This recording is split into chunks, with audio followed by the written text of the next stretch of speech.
بہت سی غلطیاں ہوئی ہیں زندگی میں، لیکن جو غلطیاں لوگوں کو پہچاننے میں ہوئیں ان کا خمیازہ سب سے زیادہ بھگتا۔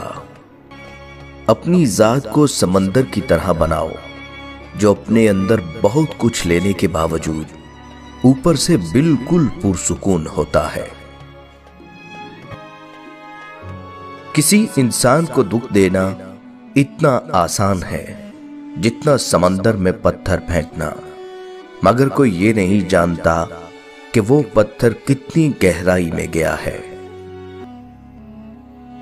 لوگوں سے یاد کرنے کا شکوہ مت کرو، کیونکہ جو انسان اپنے رب کو بھول سکتا ہے وہ سب کو بھول سکتا ہے۔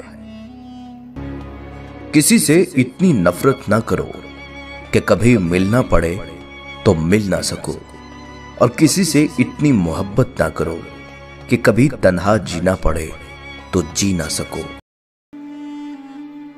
ہم بھی کتنے عجیب لوگ ہیں، نشانیاں محفوظ رکھتے ہیں اور لوگوں کو کھو دیتے ہیں۔ جب انسان اپنے رب پر اس قدر بھروسہ کر لیتا ہے کہ اس کے علاوہ کوئی بھی اس کی ضرورت پوری کرنے والا نہیں، تو اللہ بھی اپنے بندے کو مایوس نہیں لوٹاتا۔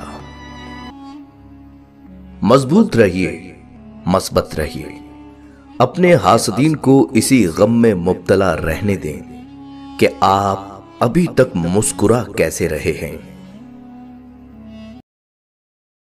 اگر گھر میں تینوں وقت کا کھانا بن رہا ہے، مہمان بھوکا نہیں جا رہا، ضرورت مند کی مدد ہو رہی ہے اور اولاد کو تعلیم مل رہی ہے، تو اللہ کا شکر ادا کریں، آپ امیر ترین انسان ہیں۔ اپنے رب سے دوستی کر لو، یہی وہ ذات ہے جو کبھی آپ کو تنہا نہیں چھوڑتا۔ بات نیت کی ہوتی ہے صاحب، کوئی کعبہ سے بھی خالی ہاتھ لوٹتا ہے اور کوئی گھر بیٹھے رب کو پا لیتا ہے۔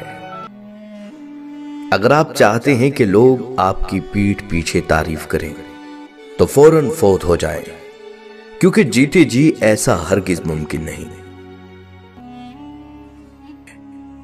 بات تو کردار کی ہوتی ہے ورنہ، بات تو کردار کی ہوتی ہے ورنہ قد میں تو سایہ بھی انسان سے بڑا ہوتا ہے۔